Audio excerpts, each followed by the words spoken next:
Hello बच्चों, नमस्कार। मैं ममतेश कुमार आप सभी का स्वागत करता हूं आपके अपने परिवार रोजगार विद अंकित में। कैसे हैं आप सभी मेरे प्यारे साथी?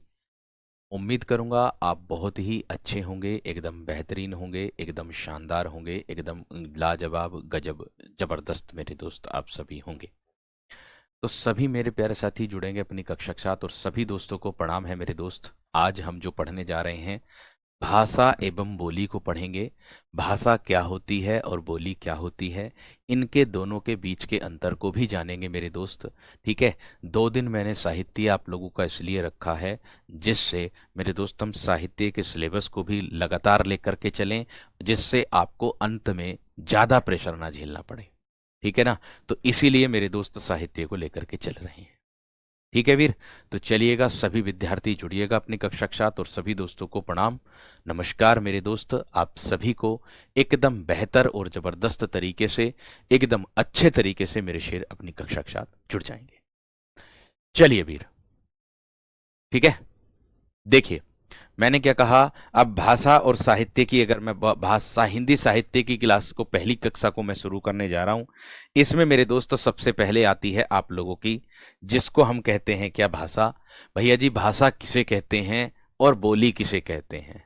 ठीक है जी, ये बात का हमें ध्यान रखना है।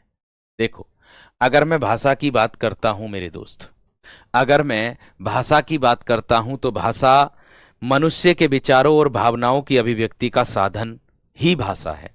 मनुष्य के विचारों और मनुष्य के जो विचार होते हैं और जो हमारी अभिव्यक्ति होती है, उसका मेरे दोस्त क्या होता है, साधन होता है भाषा।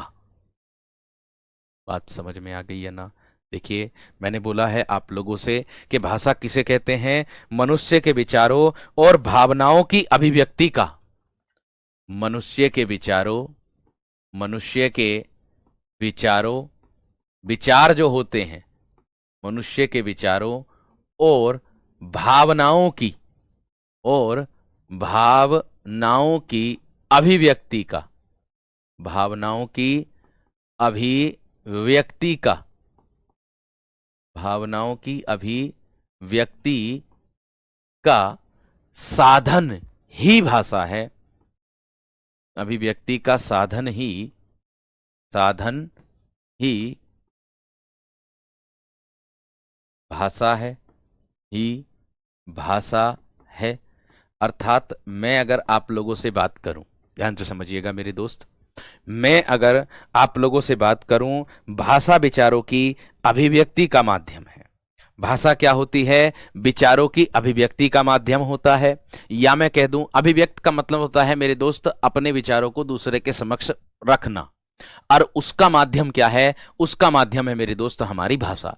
बिना भाषा के हम अपने जो अभिव्यक्त हैं, जो अपने शब्द हैं, वो मेरे दोस्त अपने विचारों को नहीं रख सकते हैं। बात समझ में आ गई क्या ना? बात क्लियर हो गई मेरे दोस्त? इतनी बात सभी प्यारे विद्यार्थियों की एकदम बेहतर तरीके से क्लियर हो रही होगी और समझ में भी मेरे दोस्त आ रही होगी। ठीक है, तो चलिएगा।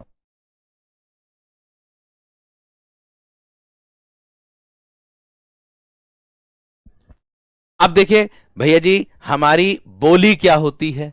ये तो हो गई भाषा। अब बोली क्या होती है सर? भैया, बोली की अगर मैं बात करूं तो बोली का जो क्षेत्र होता है, बोली का जो क्षेत्र होता है वो मेरे दोस्त अलग होता है। मैं अगर बात करूं तो मेरे दोस्त क्या कह सकते हैं, क्या है? वर्ण, वर्ण और अक्षर में क्या अंतर होता? ओ भैया, वर्ण वो होता है जिसको हम लिख सकते हैं और पढ़ भी सकते हैं। ठीक है। और अक्षर जो होता है वो होता है ध्वनि, जो केवल सुनाई देती है, उसी को अक्षर कहते हैं। बात समझ में आ गई? वर्णों से मिलकर के अक्षर बनते हैं, वर्णों से मिलकर के अक्षर बनते हैं, यानी कि अक्षरों के सार्थक शब्द से शब्द बनते हैं। जो अक्षरों का सार्थक शब्द होगा उससे शब्द बनते हैं। यही अंतर है दोनों में, और क्या है भैया? ज्यादा तो कुछ भी ना है। चलिए, मैंने कहा अभी आप लोगों को चल रही है मेरे दोस्त आपकी भाषा एवं बोली, और बीच में मेरे दोस्त पूछ रहे हैं कि अल्प वर्णमाला का क्वेश्चन। मेरे दोस्त, मैं ये नहीं कह रहा कि मैं बताने में असमर्थ हूं। जो असमर्थ हूं, अगर मैं नहीं बता सकता तो मैं नहीं बता सकता, मैं सामने कह दूंगा ये वाली बात। लेकिन जो चीज मुझे पता है मैं बता दूंगा, बाद में भी बता दूंगा, पहले भी बता दूंगा। तो प्लीज आप अनुरोध है आप सभी से, थोड़ा सा मेरे दोस्त आप बस केवल धैर्य बना करके रखिए, बणमाला भी पूरी नहीं हुई है। बणमाला में बण विच्छेद शब्द भी मेरे दोस्त आप लोगों के आएंगे, इस बात का ध्यान रखना, ठीक है, ये चीज का ध्यान रखना। तो मैंने कहा अब मैं आपका साहित्य इसलिए लेकर के चल रहा हूं जिससे आप लोगों को मेरे दोस्त आगे चल करके परेशानी ना उठानी पड़े।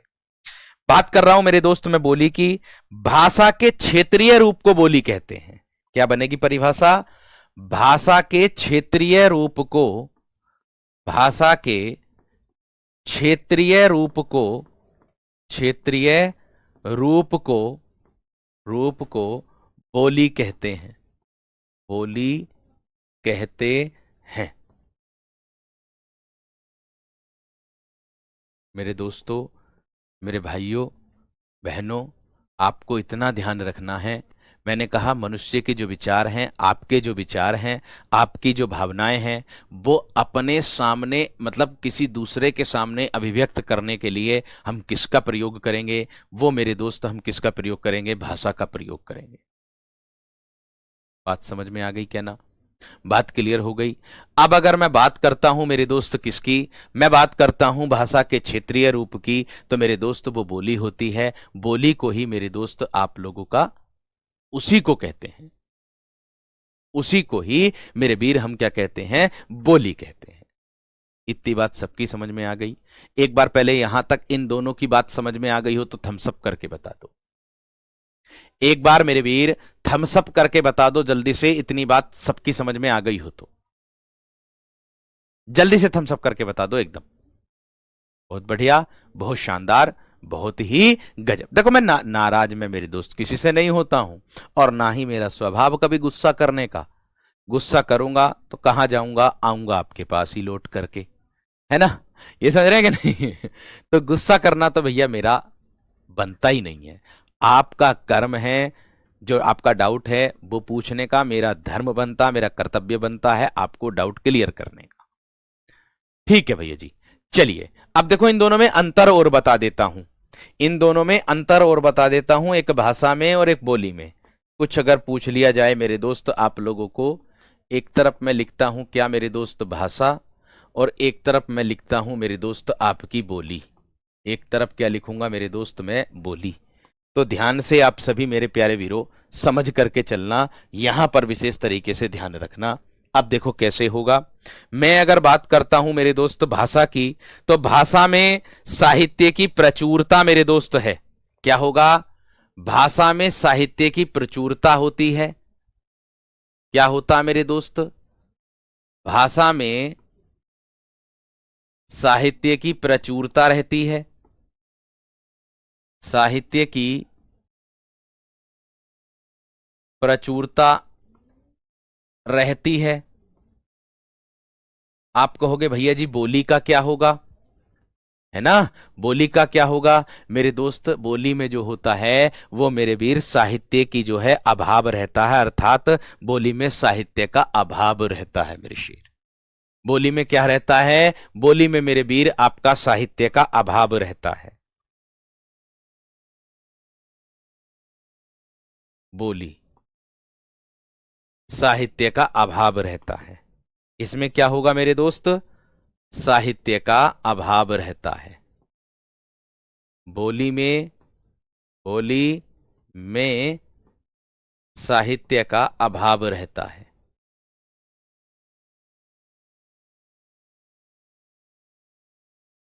अभाव रहता है। सभी प्यारे वीरों को समझ में आई बात? आगे देखो मेरे दोस्त, और क्या बन सकता है इसका मुख्य बिंदु? और बन सकता है भाषा का क्षेत्र व्यापक है। भाषा का जो क्षेत्र है, भाषा का क्षेत्र व्यापक होता है, व्यापक है। जबकि मेरे दोस्त बोली का क्षेत्र कैसा है? बोली का क्षेत्र सीमित है। बोली का क्षेत्र, बोली का क्षेत्र सीमित है। जैसे मैं हूं मेरे दोस्त, है ना? क्षेत्र सीमित है। जैसे मेरे दोस्त मैं हूं, आप लोगों को मैं बता दूं कि मैं कहां पर रहने वाला हूं? अमरोहा डिस्ट्रिक्ट से हूं मेरे दोस्त। तो मेरे अमरोहा डिस्ट्रिक्ट में क्या बोली जाती है? खड़ी बोली बोली जाती है। तो मेरा जो क्षेत्र है अमरोहा क्षेत्र, अगर अमरोहा क्षेत्र से अलग चले जाएंगे हम तो वहां पर कोई और बोली बोली जाती होगी, संभल चले जाएंगे वहां कोई और बोली बोली जाती होगी, मुरादाबाद चले जाएंगे वहां कोई और बोली बोली जाती होगी। इस तरीके से सब क्षेत्रों का अपना अपना एक बोली क्षेत्र होता है। अयोध्या चली जाएंगे तो मेरे दोस्त कोई और बोली बोली जाएगी, लखनऊ चले जाएंगे तो अवधी मिलेगी, बिहार चले जाएंगे तो मगही मिलेगी। समझ रहे कि नहीं? तो इनका एक अपने आप में एक क्षेत्र होता है, ये बात का ध्यान मेरे वीर आप सभी को रखना है। ठीक है जी, आगे देखो। इसके बाद सारी चीजें लिखी हुई तो समझ में आ रही है नहीं? कोई त्रुटि वगैरह दिखाई दे तो मेरे दोस्त आप सभी मुझे अवगत करा देना, कोई दिक्कत वाली बात नहीं है। मैं भी एक मनुष्य हूं मेरे दोस्त, मुझसे भी गलती हो सकती है, कोई बड़ी बात नहीं है। भाषा में अनेक बोलियां हो सकती हैं। क्या है मेरे दोस्त? भाषा में अनेक बोलियां हो सकती हैं। अनेक बोलियां हो सकती हैं।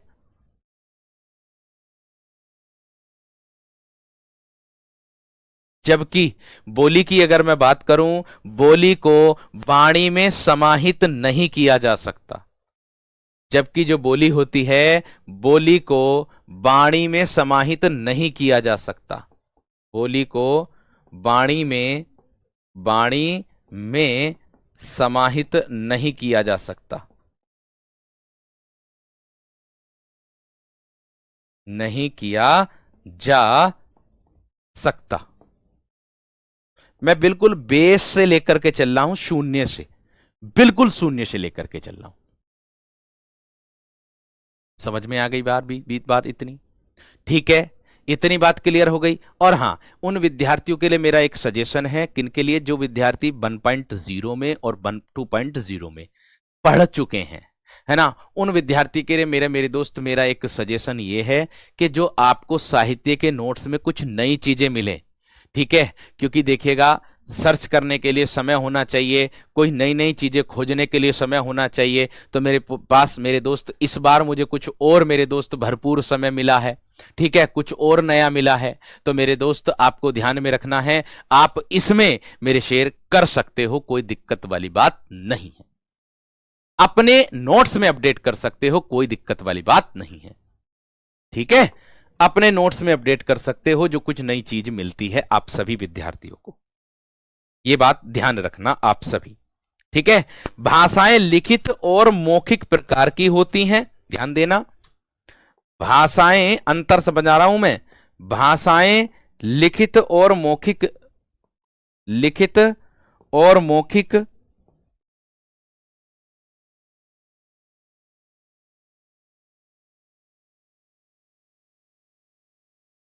भाषाएं लिखित और मौखिक प्रकार की होती हैं, प्रकार की होती हैं। जबकि मेरे दोस्त बोली मौखिक होती है, जबकि बोली मौखिक होती है, बोली मौखिक होती है। जबकि बोली कैसी होती है मेरे दोस्त? मौखिक होती है। इतनी बात सबकी समझ में आ गई? इतनी बात मेरे वीर सबकी समझ में आ गई है ना? इतनी बात क्लियर हो गई? बोली को वाणी में समाहित का मतलब क्या होगा? बोली को वाणी मतलब जो हम बोल रहे हैं, जो हम बोल रहे हैं, जो हमारी क्षेत्रीय बोली है, उसको हम समाहित नहीं कर सकते हैं, क्योंकि हर क्षेत्र की अलग अलग वाणी है। ऐसा नहीं कि जैसे इसमें देखो, भाषा में अनेक बोलियां आ गई, भाषा शब्द में अनेक बोलियां आ गई, इसी प्रकार से बोली को जहां जिस क्षेत्र की हम बोल रहे हैं उसको हम उसमें समाहित नहीं कर सकते। इसका अर्थ यह होता है।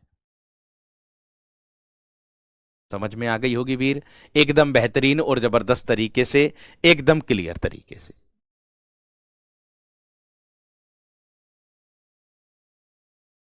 बढ़िया गुरुजी, बढ़िया प्यारे वीरों, इतनी बात सबकी समझ में आ गई? चलिए ठीक है, आगे एक और पॉइंट, मुख्य बिंदु मेरे दोस्त इसका लिख दो। क्या है कि भाषा जो है, भाषा जो है वो मेरे दोस्त क्या होती है? भाषा व्याकरण के नियमों पर आधारित होती है। भाषा व्याकरण के नियमों पर आधारित होती है, नियमों पर आधारित होती है,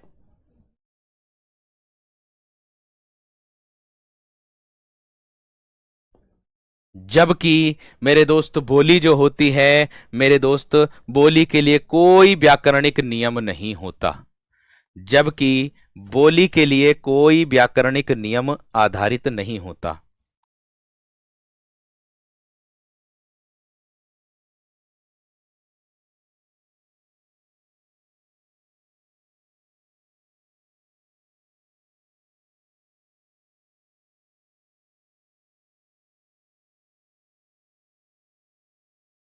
कोई व्याकरणिक नियम नहीं होता, नहीं होता। अब प्यारे वीरों, आप भाषा और बोली में अंतर समझ गए या ना, इतना बता दीजिएगा मुझे थम्स अप करके। अब आप मेरे दोस्त भाषा और बोली में अंतर समझ गए या ना मेरे दोस्त, मुझे इतना बता दो बस थम्स अप करके मेरे दोस्त। बोली, भाषा जो है हर जगह काम आती है, लेकिन बोली केवल एक विशेष क्षेत्र तक ही सीमित होती है। बात समझ में आ गई? बोली जो है वो सिर्फ और सिर्फ मेरे दोस्त एक विशेष क्षेत्र तक मेरे दोस्त सीमित होती है। चलिए, बहुत बढ़िया, शानदार, गजब। अब मैं बढ़ता हूं मेरे दोस्त, आप लोगों को हिंदी साहित्य की ओर अग्रसर करता हूं। आज हिंदी साहित्य को पढ़ेंगे एकदम अच्छे और बेहतर तरीके से। ठीक है वीरो, चलिएगा। देखो, अगर मैं बात करता हूं मेरे दोस्त आप लोगों से हिंदी साहित्य में, हिंदी भाषा जो है वो कौन से परिवार का हिस्सा है, कौन से परिवार के अंतर्गत मेरे दोस्त आप लोगों को देखने के लिए मिलेगी। अच्छा बताइए, आप सभी विद्यार्थी बताइएगा कि हिंदी भाषा हमारी कौन से परिवार का हिस्सा है। बताएंगे मेरे वीर, जल्दी से बताओ, बताएंगे मेरे शेर, फटाफट बताएंगे। मैंने कहा कि हिंदी जो है हमारी वो कौन से परिवार का हिस्सा है। भैया मोबाइल नंबर सिर्फ आपको ही दिखाई देगा, किसी और को दिखाई नहीं देगा। मोबाइल नंबर केवल और केवल आप लोगों को ही दिखाई देगा, अन्यथा किसी और विद्यार्थी को आपका नंबर नहीं दिखाई देगा। ठीक है ना वीर, ध्यान रखना। बिल्कुल सही और सटीक, भारोपीय, एकदम बेहतरीन और एकदम शानदार। हिंदी भारोपीय परिवार का हिस्सा है। ध्यान से समझेंगे, हिंदी क्या है मेरे दोस्त, भारोपीय परिवार का हिस्सा है।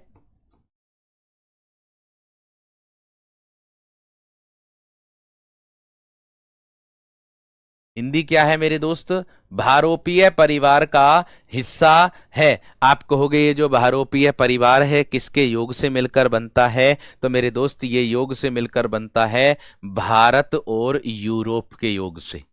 किसके, भारत और यूरोप के योग से मेरे दोस्त ये मिलकर बनता है भारोपीय। इतनी बात सबकी समझ में आ गई है ना, इतनी बात सबकी समझ में आ गई है ना। एक प्रश्न तो यही आ जाएगा कि हमारी जो हिंदी है वो किस परिवार का हिस्सा है। आपका विकल्प एक दिया जाएगा, वो कौन सा होगा, वो है आपका भारोपीय परिवार का हिस्सा है। अब देखिए, इस भारोपीय परिवार में मेरे दोस्त चार भाषा परिवार मेरे दोस्त बांटे हैं।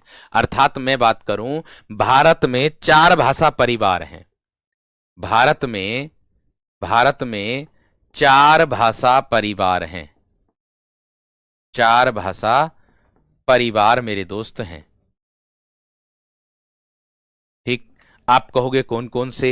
एक तो आपका होता है मेरे दोस्त क्या, भारोपीय। एक क्या होता है मेरे दोस्त आपका भारोपीय। एक होता है मेरे दोस्त आप लोगों का द्रविड़। एक होता है मेरे दोस्त आप लोगों का द्रविड़। एक होता है मेरे दोस्त आप लोगों का ऑस्ट्रिक। क्या होता है, ऑस्ट्रिक। और एक परिवार होता है मेरे दोस्त चीनी तिब्बती। एक क्या होता है, चीनी और तिब्बती भाषा परिवार होता है। ठीक है, बहुत प्यार से मेरे दोस्त करते चलेंगे, कोई दिक्कत वाली बात नहीं है। अब अगर मैं बात करता हूं मेरे वीरों आप लोगों का, क्या है कि भारत में चार भाषा परिवार प्रचलित हैं आप लोगों के। अब इन चार भाषा परिवार में कितने लोग मेरे दोस्त कितने प्रतिशत लोग इसके अंतर्गत आते हैं, भारोपीय परिवार में कितने आते हैं, द्रविड़ में कितने आते हैं, ऑस्ट्रिक में कितने आते हैं, और चीनी तिब्बती में मेरे दोस्त कितने आते हैं, इस बात को दिमाग में रखना है। देखिए, अगर मैं बात करता हूं मेरे दोस्त किसकी, आप लोगों से भारोपीय परिवार की, तो मेरे दोस्त इसमें 73% लोग भारोपीय परिवार के अंतर्गत, और मेरे दोस्त 25% जो हैं वो मेरे दोस्त आपके द्रविड़ के अंतर्गत। और अगर मैं ऑस्ट्रिक की बात करूं 1.3%, और अगर मैं चीनी तिब्बती की बात करूं तो 0.7% मेरे दोस्त इसके अंतर्गत आप लोगों को देखने के लिए मिल जाएंगे। बिल्कुल सही, सटीक, जबरदस्त। इतनी बात सबकी समझ में आ गई? इतनी बात सबकी समझ में आ गई? इतनी बात सबकी समझ में आ गई है ना मेरे दोस्त? वैसे भाषा परिवार तो बहुत सारे हैं, ठीक है, किसी बुक में 6 दिए हैं, लेकिन हम तो केवल और केवल मेरे दोस्त आपका क्या बोलेंगे, हम तो केवल और केवल मेरे दोस्त क्या बोलेंगे मेरे दोस्त, 4 मुख्य भाषा परिवार है। हमको उतना ही पढ़ना है जितना हमारे सिलेक्शन में काम आएगा। आलतू फालतू हमें कोई एक लेक्चरार की तैयारी नहीं करनी है कि हां हम लेक्चरार की तैयारी कर रहे हैं कि बिल्कुल ही ज्यादा घुस जाएं उसमें साहित्य में, ना मेरे दोस्त। बात समझ में आ गई क्या? ना, नहीं, ये नहीं होगा।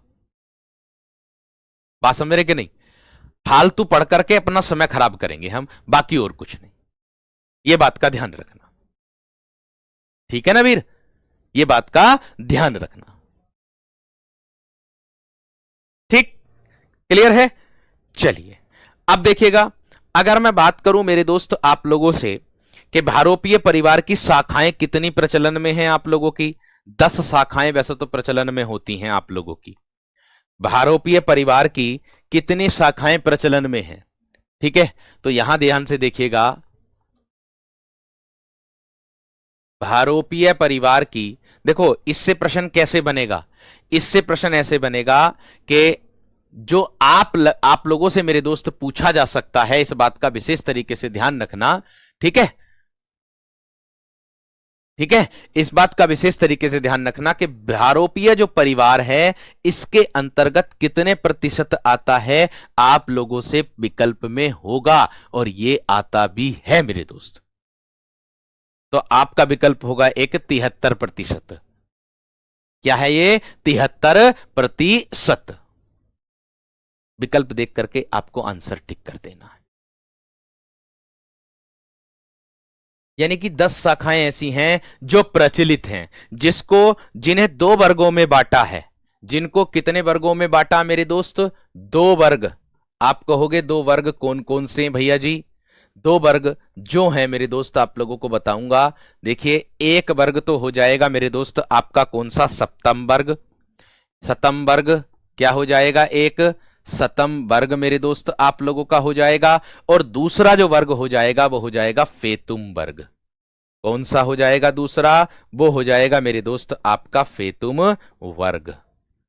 अब 2 वर्गों में इनको बांटा गया है। एक बांटा है सतम वर्ग में, आप लोगों ने मेरे से पहले लिख दिया है, और दूसरा बांटा है मेरे दोस्त आप लोगों का फेतुम वर्ग में, आप लोगों ने मेरे से पहले लिख दिया है। अब बताओ, इससे आसान क्या ही हो सकता? जो लोग पढ़ चुके हैं, जो नहीं पढ़ चुके हैं मेरे दोस्त, वो भी ऐसे लिखेंगे आने वाले समय में।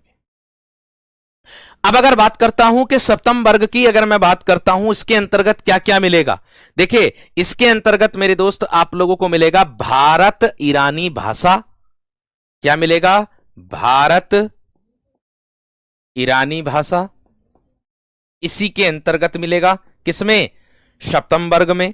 और अरमानी, आर्मीनी, आर्मीनी, और क्या मेरे दोस्त? अल्बानी, अल्बानी भाषा किसके अंतर्गत? इसी के। देखो, इससे प्रश्न कैसे बनेगा आप लोगों को मैं बता देता हूं। इससे प्रश्न ऐसे बनेगा मेरे दोस्त आप लोगों का, क्या है कि भैया जी भारत ईरानी भाषा किस वर्ग के अंतर्गत आती है? तो आपका जो जवाब होगा वो होगा सतम वर्ग। आपका जो जवाब होगा वो मेरे दोस्त क्या होगा? सतम वर्ग हो जाएगा। इतनी बात समझ में आ गई? इतनी बात क्लियर हो गई वीर? आगे देखिएगा, आगे अगर मैं बात करता हूं फेतुम वर्ग की, तो फेतुम वर्ग में मेरे दोस्त आप लोगों को जर्मन क्या मिलेगा, जर्मन। और इसके अंतर्गत और क्या मिलेगा मेरे दोस्त, इटेलिक, इटेलिक मिलेगा। और मेरे दोस्त आपको इसमें ग्रीक मिलेगा, ग्रीक मिलेगा। और एक मिलेगा मेरे दोस्त आप लोगों को यूरोपीय भाषा, क्या मिलेगा, यूरोपीय भाषा। इसके अंतर्गत आप लोगों को देखने के लिए मिल जाएगा। बात क्लियर है?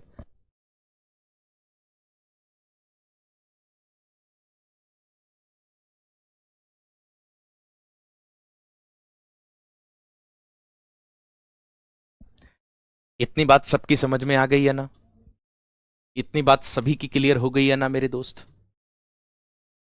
ठीक है, थम्स अप कर देना। मैंने बोला कि भारोपीय परिवार की जो शाखाएं होती हैं वो 10 शाखाएं प्रचलन में होती हैं, लेकिन मेरे दोस्त इसमें 2 वर्ग होते हैं, एक शतम वर्ग होता है और एक होता है मेरे दोस्त आप लोगों का फेतुम वर्ग। एक क्या होता है मेरे दोस्त, फेतुम वर्ग होता है। ठीक है, इतनी बात समझ में आ गई। इसमें एक बात का विशेष तरीके से ध्यान आप लोगों को रखना होगा कि जो शतम वर्ग होता है वो भारोपीय परिवार की एक शाखा के अंतर्गत मेरे दोस्त आपको देखने के लिए मिलता है। यदि और मैं बात करूं कि जो भारोपीय भाषा के कुछ व्यंजन होते हैं जो मूल रूप में होते, मूल रूप में ही रहे, है ना, जो मूल रूप में ही होते हैं, जबकि वो केतुम वर्ग की बात मैं करता हूं तो वे विकसित उससे भी हो गए हैं। इसी के अंतर्गत आप लोगों को इनमें जो व्यंजन होते हैं ना, उनका मेरे दोस्त आप लोगों को निर्माण देखने के लिए मिलेगा, पहचान देखने के लिए इसके अंतर्गत आप लोगों को मिलेगी। शतम वर्ग में से या उसके संगत ध्वनि मिलती है, इसमें मेरे दोस्त से या उसके संगत मेरे दोस्त ध्वनि आप लोगों को मिलती है। बात समझ में आ गई है ना?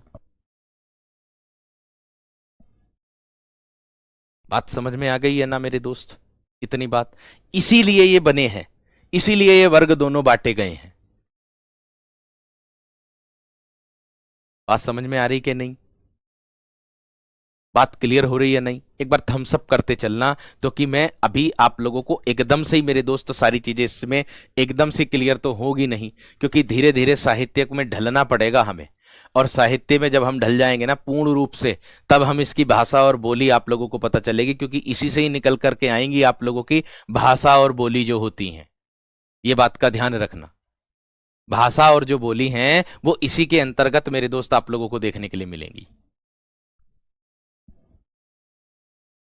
ठीक है, इससे क्वेश्चन ऐसे ही बनेगा, ये बात का ध्यान रखना।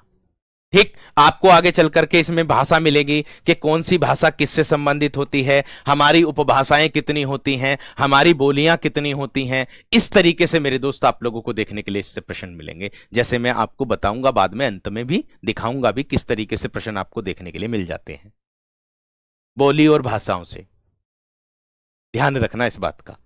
आगे देखिए, इसके बाद अगर मैं मेरे दोस्त बात करता हूं आप लोगों से, ठीक है,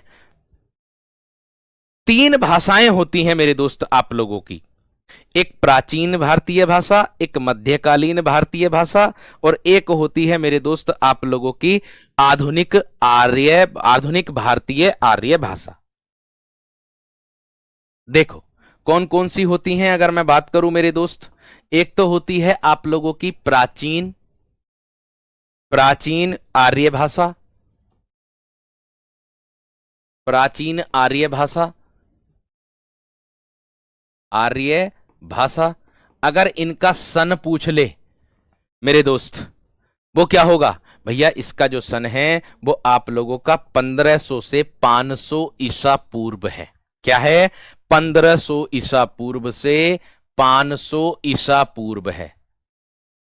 देखो ईसा पूर्व और मेरे दोस्त में क्या अंतर होता है, जो आपकी मेरे दोस्त ईसा मसीह है ना, उसके जन्म से पहले की बात मेरे दोस्त की जाती है।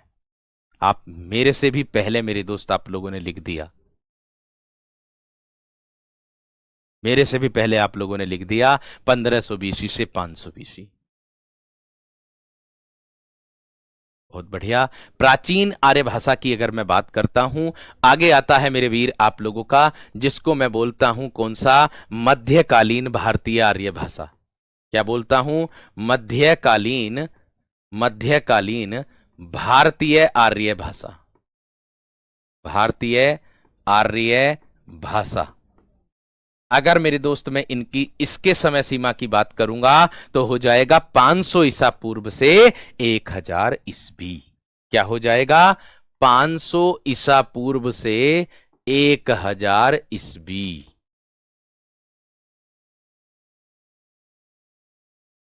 आगे बात करूंगा मेरे दोस्त आधुनिक भारतीय आर्य भाषा 1000 ईस्वी से अब तक।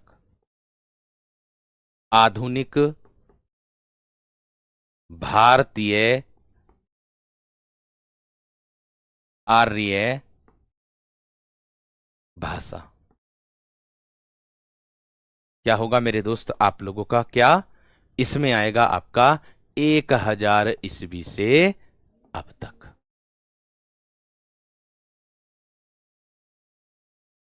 अब तक समझ में आ गई बात? क्लियर हो गई मेरे दोस्त इतनी बात? ठीक है, इतना विशेष तरीके से ध्यान में रखना है आप सभी विद्यार्थियों को। ये सन समय सीमा पूछी जा सकती है आप लोगों से, ठीक है? तो इस बात को विशेष तरीके से ध्यान में रखना है मेरे दोस्त आप लोगों को, ठीक है? इतनी बात क्लियर हो गई। खाकी बैच में देखो, और हाँ एक बात और जानकारी दे दूं, प्राचीन आर्य भाषा जो है वो हर एक कवि के अनुसार अलग अलग मत के अनुसार मिली हुई है। किसी कवि ने इसका समय सीमा कुछ और बताई है, किसी कवि किसी विद्वान ने इसकी समय सीमा कुछ और बताई है, ठीक है? लेकिन अधिकतर जो वरीयता दी जाती है वो मेरे दोस्त रामचंद्र शुक्ल के अनुसार भी दी जाती है, एक दो मुख्य कवि और हैं उनके अनुसार भी मेरे दोस्त इसमें वरीयता दी जाती है, ठीक है ना? तो ये बात का ध्यान रखना। अगर प्राचीन की बात करूंगा तो किसी बुक में आपको 2000 से 500 मिलेगा, तो उसको मेरे दोस्त 2000 से हटा करके 1500 से 500 कर देना। संशोधन बुकों में 1500 से 500 आ रहा है, इसलिए आपको हमें 1500 ही करनी पड़ेगी।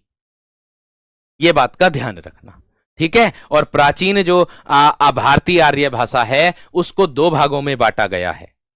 क्या है मेरे दोस्त? प्राचीन भारतीय आर्य भाषा को दो भागों में बांटा गया है। आप कहोगे कौन कौन सी हैं, मैं आपको बताऊंगा। प्राचीन भारतीय आर्य भाषा,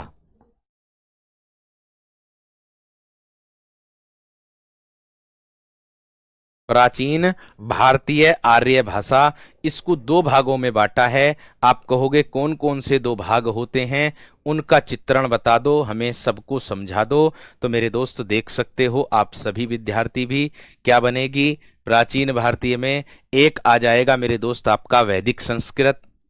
क्या आ जाएगा मेरे दोस्त? एक आपका वैदिक संस्कृत आ जाएगा, और एक आ जाएगा मेरे दोस्त आपका लौकिक संस्कृत। आपसे पूछ सकता है कि वैदिक संस्कृत और लौकिक संस्कृत कहां से आई हैं? तो मेरे दोस्त प्राचीन भारतीय आर्य भाषा से आई है।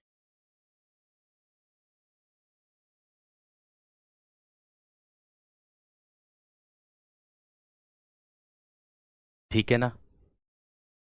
बात समझ में आ गई क्या ना? बात क्लियर हो गई है ना मेरे दोस्त? अरे देखो, कहीं पर फेतुम आ जाता है लिखा हुआ, किसी बुक में फेतुम है और किसी बुक में मेरे दोस्त ये केतुम वर्ग दिया है, केतुम वर्ग दिया है, केतुम। इसमें कै वर्ण को ज्यादा वरीयता दी जाती है, इसमें फै वर्ण को मेरे दोस्त ज्यादा वरीयता दी जाती है। परेशान ना हुआ करो किसी भी बात को लेकर के, मैं एक बुक ना पढ़ता मेरे दोस्त, अनेक बुकों का संकलन लेकर के आता हूं आप लोगों के लिए, ठीक है ना? तो कहीं पर केतुम मिलेगा, कहीं पर मेरे दोस्त फेतुम मिलेगा, दोनों ही सही है, गलत कोई नहीं है। यह बात का ध्यान रखना, क्योंकि मैं भी पुस्तकों से ही लाता हूं, मैं अपने मेरे दोस्त कॉमन चीजें में सारी चीजें लेकर के आता हूं, ठीक है ना वीर? ध्यान रखना, परेशान ना हुआ करो आप सभी। हाँ जी, मैंने कहा प्राचीन आर्य भारतीय आर्य भाषा जो है दो वर्गों में बांटी है। एक बांटी है मेरे वीर आपकी कौन से में? वैदिक संस्कृत में। किस में बांटी है मेरे दोस्त आपकी? एक बांटी है वैदिक संस्कृत में बांटी है, और दूसरी बांटी है मेरे दोस्त आपकी लौकिक संस्कृत में। किस में बांटी है मेरे वीर? लौकिक संस्कृत में बांटी है। एक भैया कमेंट में कह रहे हैं कि सर जी फेतुम ही होता है, नवीन सर ने भी फेतुम लिखाया है। बिल्कुल भैया, मैं भी तो वही कह रहा हूं, दोनों ही सही है, गलत कोई नहीं है। मैंने दोनों लिख दिए। अब बताओ आगे। भैया वैदिक संस्कृत की अगर मैं बात करता हूं तो 1500 से कितना है मेरे दोस्त, 800 ईसा पूर्व। 1500 से 800 ईसा पूर्व ये दिया हुआ है इसका सन, और लौकिक का दिया हुआ है 800 ईसा पूर्व से 500 ईसा पूर्व इसका दिया हुआ है। 500 ईसा पूर्व इसका दिया हुआ है लौकिक का। इतनी बात समझ में आ गई या ना? इतनी बात सबकी समझ में आ गई या ना मेरे दोस्त? फटाफट बताओ। बेहतरीन। देखो समय सीमा जरूर याद कर लेना वीरो, इनकी समय सीमा पूछी जाती है, तो यह चीज का विशेष ध्यान आप सभी विद्यार्थियों को रखना है। बात समझ में आ गई है ना? बात क्लियर हो गई? हाँ हिमांशु, मैं कह तो रहा हूं मेरे वीर, जो अब वर्तमान की बुक है ना मेरे वीर, उसमें आप लोगों का जो आता है वो आता है मेरे वीर आपका 2000 से 500 कुछ बुकों में। लेकिन अब जो वर्तमान की संशोधन बुकें आ रही हैं उसमें 1500 से 500 आ रहा। गलत नहीं जाने का, गलत नहीं जाने का मैं कह रहा हूं, परेशान ना हो। ठीक है जी, आगे देखिए, आगे क्या कह रहा हूं मेरे दोस्त में। ये तो हो गई किसकी, ये बात हो गई मेरे दोस्त प्राचीन किसकी, मेरे दोस्त आर्य भाषा की बात हो गई है। बात समझ में आ गई है ना? बात क्लियर हो गई। अब अगर मैं बात करता हूं मेरे दोस्त, देखो यहां पर अंतर मिलेगा। अगर आपने यहां 2000 लिखा है तो वैदिक संस्कृत में आपको 2000 यहां पर लिखना होगा। यह बात का विशेष तरीके से ध्यान रखना। अगर 2000 यहां है तो यहां भी 2000 मिलेगा आपको। मैंने यहां 1500 लिखा है तो यहां भी मैंने 1500 लिखा है, तो यह चीज का ध्यान रखो। बिल्कुल। आगे देखो, मैंने कहा इसके बाद आपको मिलेगा मध्यकालीन भारतीय आर्य भाषा। क्या मिलेगा मेरे दोस्त आपको? मध्यकालीन भारतीय आर्य भाषा।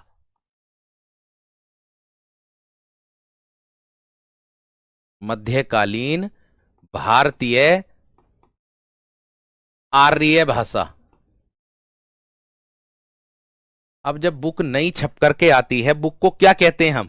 बुक को ऐसा ना कहते अने अपडेट होकर के बुक आई है, तो अपडेट होकर के बुक का आने का मतलब ही क्या होगा? अरे जो पुरानी चीजें हैं, जो संशोधन हुआ है, उसको संशोधन करके मिलेगा नहीं मिलेगा बुक में, तो वही चीज है आपके सामने भी। ये बात का ध्यान रखना, ठीक है ना? तो फिर अन्य वरना तो नुई क्या है, यू ऐसे ही क्यों कह देते हैं सभी कि अपडेटेड बुक है, कौन सा संस्करण है, 5वां संस्करण है या 6ठा संस्करण है या 7वां संस्करण है या 8वां संस्करण है, ऐसे ना कहते सब लोग? बिल्कुल, इसीलिए तो कहते हैं, क्योंकि वो सब अपनी बुक को संशोधित, अगर कोई त्रुटि है तो उसको संशोधन करके देते हैं, ठीक है ना? आगे देखो, अब अगर मैं बात करता हूं मेरे दोस्त आप लोगों से मध्यकालीन आर्य भाषा की, ठीक है ना मेरे दोस्त? अब अगर मैं मध्यकालीन आर्य भाषा की बात करूंगा तो इसको बोलेंगे क्या मेरे दोस्त? हम इसको 3 भागों में बांटा। पाली। पाली आप जानते हैं क्या है मेरे दोस्त? पाली के अंतर्गत ये प्रथम प्राकृत कहलाती है। क्या कहलाती है ये प्रथम प्राकृत मेरे दोस्त ये कहलाती है। और आपको बता दूं, ये जो है 1500 ईसा 500 ईसा पूर्व से एक आता है इसका, एक ईस्वी। 500 ईसा पूर्व से एक ईस्वी मेरे दोस्त पाली का आता है समय सीमा। बात समझ में आ गई? ये 3 भागों में मेरे वीर बांटी गई है। ये कितने भागों में बांटी है वीर? ये 3 भागों में बांटी गई है। आप कहोगे कैसे भैया जी? तीसरा भाग कौन सा है पाली के बाद? पाली के बाद मेरे दोस्त आप लोगों का आता है प्राकृत। क्या आता है?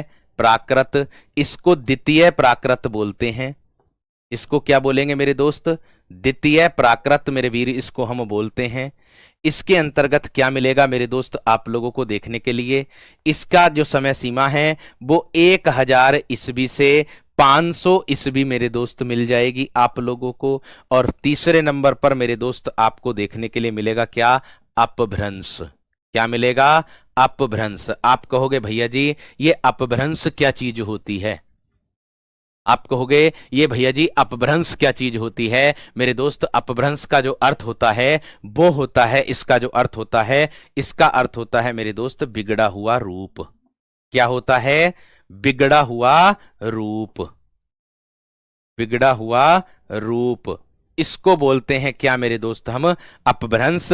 और इसका जो समय सीमा है वो 500 ईस्वी से मेरे दोस्त कितना है? 1000 ईस्वी। 500 ईस्वी से कितना है? 1000 ईस्वी आपका इसके अंतर्गत आ जाएगा। बिगड़ा हुआ रूप बोलते हैं इसको। समझ में आ गई? अब बात कर रहा हूं किसकी? पाली की। अगर मैं पाली की बात करता हूं तो इसके अंतर्गत आप लोगों को जब पाली भाषा आई थी तब आपको 8 स्वर देखने के लिए मिले थे, 33 इसमें व्यंजन देखने के लिए मेरे दोस्त मिले थे। 33 कितने मिले थे? व्यंजन मिले थे मेरे दोस्त इसके अंतर्गत देखने के लिए। ठीक है, इसमें 8 स्वर, अपभ्रंश में 8 स्वर मिले थे, 4 काल मिले थे, 4 काल मिले थे, 8 स्वर मेरे दोस्त इसके अंतर्गत देखने के लिए मिले थे। सब में परिवर्तित परिवर्तित परिवर्तित होता चला गया। इस अपभ्रंश को बिगड़ा हुआ रूप ही बोलते हैं। बात समझे? बात समझे या ना मेरे दोस्त? बात समझे या ना मेरे दोस्त? अभी आप लोगों को बेसिक चीजें बता रहा हूं, ध्यान रखना इस बात का। इसके बाद आता है मेरे दोस्त आप लोगों का कौन सा? आधुनिक जो आता है, जिसको हम बोलते हैं क्या? आधुनिक भारतीय भाषा जो आती है वो इसी के अंतर्गत जो 1000 ईस्वी से अब तक मेरे दोस्त चल रही है, जो ये रही आपके सामने। इससे आगे मेरे दोस्त आधुनिक है। बात समझ में आ गई? बात क्लियर हो गई? चलिए, बहुत बढ़िया, बहुत शानदार, बहुत ही गजब। आगे बढ़ रहा हूं मेरे दोस्त आप लोगों से। इसके आगे मेरे दोस्त आपको क्या मिलेगा? अपभ्रंश से विकसित हुआ है क्या? देखिए, अपभ्रंश से विकसित हुआ है बहुत कुछ आप लोगों को। अपभ्रंश इससे मेरे दोस्त विकसित हुआ है। ये अपभ्रंश अपने आप में एक बिगड़ा हुआ रूप होता है। इससे क्या क्या चीजें मेरे दोस्त विकसित हुई हैं वो देख लीजिएगा। इस पूरे अपभ्रंश से, इसी से ही मेरे दोस्त बोली भाषा सबका निर्माण मेरे दोस्त इसमें देखने के लिए मिलेगा आपको। ध्यान देना आप सभी।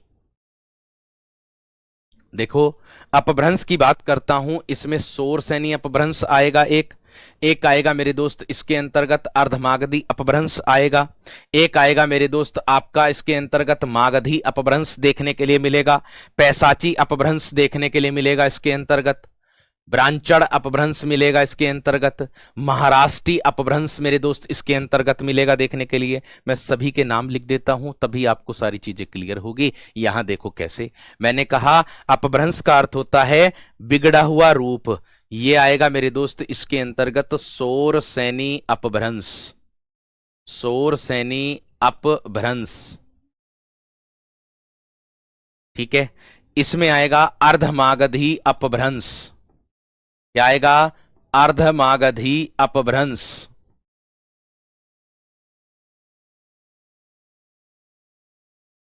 ठीक है, इसमें आएगा मागधी अपभ्रंश, मागधी अपभ्रंश।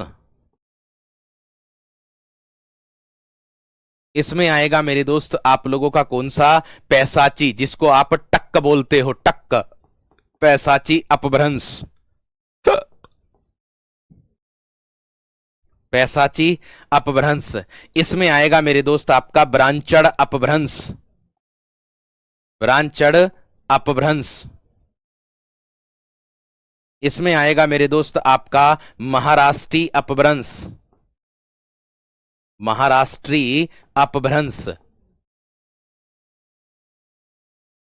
ठीक है, अब देख सकते हो आप मेरे वीरों कि भैया जी इस अपभ्रंश का अर्थ होता है बिगड़ा हुआ रूप। ठीक है, इस अपभ्रंश का रूप जो होता है मेरे दोस्त बिगड़ा हुआ रूप होता है। और इस अपभ्रंश में मेरे दोस्त क्या क्या चीजें देखने के लिए मिलेगी? शोर सैनी मिलेगा। इस शोर सैनी के अंतर्गत मेरे दोस्त आपको क्या क्या देखने के लिए मिलेगा? एक आपको पश्चिमी हिंदी इसी के अंतर्गत मिलेगी, पश्चिमी हिंदी मेरे दोस्त इसी के अंतर्गत मिलेगी आपको। ठीक है, और राजस्थानी हिंदी और पहाड़ी हिंदी भी मेरे दोस्त आपको इसी के अंतर्गत देखने के लिए मिलेगी। पहाड़ी हिंदी से भी प्रभावित होता है शोरसेनी अपभ्रंश, खस शोरसेनी अपभ्रंश से प्रभावित होता है, ध्यान रखना। राजस्थानी हिंदी भी मेरे दोस्त आप लोगों को इसी के अंतर्गत देखने के लिए मिलेगी, ये भी खस शोरसेनी अपभ्रंश से प्रभावित होता है। एक होता है मेरे दोस्त आप लोगों का गुजराती, ये भी मेरे दोस्त आप लोगों को शोरसेनी अपभ्रंश से ही विकसित है। आगे आता है अर्धमागधी, इसमें मेरे दोस्त पूर्वी हिंदी देखने के लिए मिलेगी, जिसके अंतर्गत अवधी बघेली छत्तीसगढ़ी दो 3 बोली आती हैं। मागधी में मेरे दोस्त आप लोगों को बिहारी हिंदी मिलेगी, और बिहारी हिंदी के अंतर्गत मगही, मैथिली, भोजपुरी मेरे दोस्त इसके अंतर्गत आती है। पैसाची की अगर मैं बात करूं, इसको टक्क भी बोलते हैं मेरे दोस्त, इसमें पंजाबी और लहदा मिलेगी। पंजाबी और कौन सी मिलेगी मेरे वीर? लहदा, लहदा ये मिल जाएगी। और ब्रांचड़ की अगर मैं बात करूं तो मेरे दोस्त इसमें आपको सिंधी देखने के लिए मिलेगी। कौन सी मिलेगी? सिंधी। और इसमें आपको कौन सी देखने के लिए मिलेगी? मराठी मेरे दोस्त देखने के लिए मिल जाएगी। इतनी बात सभी मेरे प्यारे वीरों की समझ में आई है ना? बात समझ में आ गई है ना? ये दोनों के दोनों शोरसेनी अपभ्रंश से प्रभावित होते हैं, ये खस शोरसेनी से, ये दोनों के दोनों। ये ध्यान रखना, जब मैं आगे इसको एक एक करके मेरे दोस्त लिखाऊंगा तब आप लोगों को पता चलेगा। बात समझ में आ गई? बात क्लियर हो गई? तो अब आप देखिएगा मेरे दोस्त, अपभ्रंश का अर्थ होता है बिगड़ा हुआ रूप। हिंदी की जो उपभाषाएं आप लोगों की शुरू होती हैं वो अब शुरू होती हैं हिंदी की उपभाषाएं यहां से। हिंदी की उपभाषाएं, आप लोगों से प्रश्न बनेगा कि हिंदी की उपभाषा कितनी होती हैं? हिंदी की उपभाषा अगर आप लोगों से कोई पूछे तो आपको जवाब देना है कि भैया जी 5 वर्गों में बांटा हिंदी की उपभाषा को। आपका मेरे दोस्त जवाब होगा कि 5 वर्गों में भैया जी इस हिंदी को बांटा है। आप कहोगे कैसे बांटा है 5 वर्गों में? मैं आपके सामने पांचों के पांचों लिख रहा हूं। क्या है मेरे दोस्त? पश्चिमी हिंदी, क्या होगा मेरे दोस्त आप लोगों का? पश्चिमी हिंदी, पश्चिमी हिंदी उपभाषा होगी एक आप लोगों की, ठीक है। एक होगी मेरे वीर आपकी पूर्वी हिंदी, एक होगी आपकी पूर्वी हिंदी, एक होगी मेरे दोस्त आप लोगों की बिहारी हिंदी, बिहारी हिंदी, एक होगी मेरे दोस्तों आप लोगों की मेरे वीर जिसको हम बोलते हैं पहाड़ी हिंदी, पहाड़ी हिंदी, और एक होगी मेरे दोस्त आप लोगों की जिसको हम बोलते हैं कौन सी? जो राजस्थानी हिंदी होती है। कौन सी होती है? राजस्थानी हिंदी होती है, ठीक है। अब आप कहोगे इसके अंतर्गत कौन कौन सी आती हैं? पश्चिमी हिंदी में 5 आएंगी, पूर्वी हिंदी में 3 आएंगी, बिहारी हिंदी में 3 आएंगी, पहाड़ी हिंदी में 3 आएंगी। कहीं पर तो मेरे दोस्त क्या क्या मिल जाता है आप लोगों को देखने के लिए? कहीं पर मिल जाएगा इस पहाड़ी हिंदी में कुल्लोई, कुमाऊनी और गढ़वाली, ठीक है। कुल्लोई, कुमाऊनी और गढ़वाली। बात समझ में आ गई क्या ना? और एक आता है मेरे दोस्त आप लोगों का राजस्थानी। देखो ये हैं आप लोगों की बोली, मेरी बात पर गौर देना सभी विद्यार्थी, ये हैं आप लोगों की बोली। ये क्या है आपकी बोली? 5 3 3 3 4। अगर इनकी संख्या पूछता है, अगर इनकी संख्या पूछता है आपका उत्तर होगा 18 बोली होती हैं। 5 तो उपभाषा होती हैं और 18 क्या होती हैं? बोली होती हैं। इतनी बात समझ में आ गई मेरे दोस्त? इतनी बात क्लियर हो गई? सत्येंद्र देखो मेरे वीर, मैं उतना पढ़ा करके चल रहा हूं मेरे दोस्त जितनी आवश्यकता है, इतना ध्यान रखना। ज्यादा फालतू हमें भी नुकसान देगा और तुम्हें भी नुकसान देगा, क्योंकि आपका एक एक पल, एक एक समय कीमती है मेरे दोस्त। प्रश्न इससे ना बने तब मुझसे कहना परीक्षा में कि नहीं बनने भैया जी, ठीक है ना? इस चीज का बात ध्यान रखना। एक बार मुझे थम्स अप करके बता दो कि हां जी इतनी बात क्लियर हो गई यहां तक एकदम। फिर मैं आगे कल की कक्षा में आप लोगों को जो हिंदी की उपभाषाएं होंगी ना, उस उपभाषाओं में मेरे दोस्त मैं आप लोगों को बताऊंगा कौन सी उपभाषा किस अपभ्रंश से विकसित है, कौन सी उपभाषा का कौन सा बोली क्षेत्र है, जिससे मेरे दोस्त प्रश्न बनता बनता है। समझ में आ गई? क्लियर हो गई जी? सर आप कौन सी बोली बोल रहे हो? मैं खड़ी बोली बोल रहा हूं और पश्चिमी हिंदी क्षेत्र के अंतर्गत आता है खड़ी बोली, जिसको आप कोरबी भी बोलते हो, जिसको आप कोरबी भी बोलते हो। तो मेरे वीरों, आज हमने कितना पढ़ा मैं आप लोगों को बता देता हूं, दोबारा से यहां पर ले चलता हूं। मेरे दोस्तों, मेरे वीरों, मेरे शेरों, मैंने पढ़ा भाषा और बोली, मैं इसको रिवाइज करा रहा हूं, आप लोगों को ध्यान में रखना, सभी विद्यार्थियों को। ठीक है, अब देखो मेरे दोस्त, आप लोगों से भाषा और बोली, भाषा क्या होती है मेरे दोस्त, मैं आप लोगों को बता देता हूं। भाषा का मतलब होता है कि मनुष्य के विचार और भावनाओं को अभिव्यक्त करना। जो हमारे मन में विचार हैं, जो हमारे मन के भाव हैं, उसको दूसरे के सामने अभिव्यक्त करना ही मेरे दोस्त क्या कहलाता है? साधन होता, भाषा होता है, उसको भाषा कहते हैं। भैया जी बोली क्या होती है? बोली जो होती है वो एक क्षेत्रीय रूप को बोली कहते हैं, यानी कि भाषा का जो एक क्षेत्रीय रूप होता है उसको मेरे वीर बोली कहते हैं। आप कहोगे कैसे बोली कहते हैं? मेरे दोस्त, मैं कह दूं आप लखनऊ में रहते हो, तो मैं कह दूं लखनऊ में रहते हो, तो मैं आपसे कहने लगूं कि आप कौन सी बोली क्षेत्र के अंतर्गत आता? बोला कि लखनऊ किस बोली क्षेत्र के अंतर्गत आता, या लखनऊ में कौन सी बोली बोली जाती है? आपका जवाब होगा झड़ देने एकदम देंगे, भैया जी अवधी, भैया जी अवधी। तो बस यही बात तो मैं आपको समझा रहा था इतनी देर से मेरे वीर, मैं यही बात तो आप लोगों को समझा रहा था इतनी देर से, क्योंकि इसी प्रकार से आप लोगों को प्रश्न देखने के लिए मिल जाता है। ठीक है, इतनी बात सबकी समझ में आ गई। और ये जो 18 बोली वाला उपभाषा वाला प्रश्न है, अगर आपसे प्रश्न आता है कि हिंदी की उपभाषाएं कितनी होती है, आपका जवाब होगा कि भैया जी होती है 5। अगर आ जाए कि हिंदी की उपभाषाओं के आधार पर, वर्गों के आधार पर बोली कितनी होती हैं, आपका जवाब होगा 18, जो कि यूपी टेट की परीक्षा में अभी जो कैंसिल हुई थी, फिर दोबारा जो हुई थी, उसमें परीक्षा में प्रश्न पूछा गया था। इस बात का ध्यान आप सभी को रखना है। ठीक है वीर, आगे मैंने बताया है आप सभी को कि भाषा में साहित्य की प्रचुरता रहती है, यानी कि भाषा में साहित्य का बोध होता है, भाषा में साहित्य शामिल रहता है, जबकि बोली में साहित्य का अभाव रहता है। बोली में मेरे दोस्त साहित्य की आवश्यकता नहीं पड़ती है।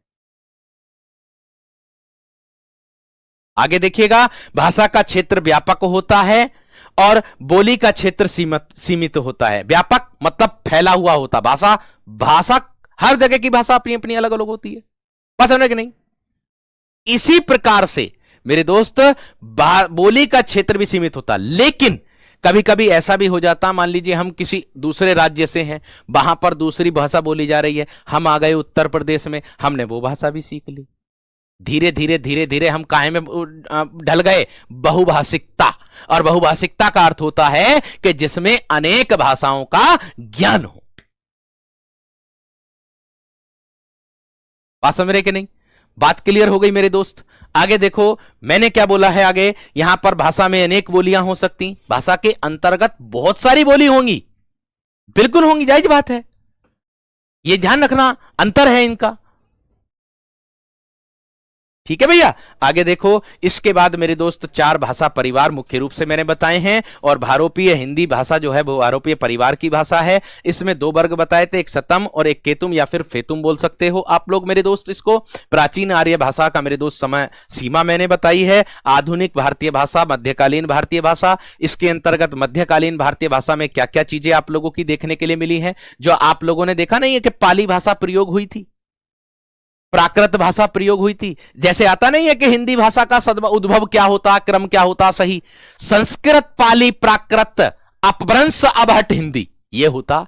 तो सबसे पहले क्या आई? संस्कृत, उसके बाद क्या आई? पाली, फिर उसके बाद क्या आई? प्राकृत, फिर उसके बाद क्या आई? अपभ्रंश, उसके बाद अबहट, और उसके बाद हिंदी। ऐसे मेरे दोस्त निर्माण हुआ है।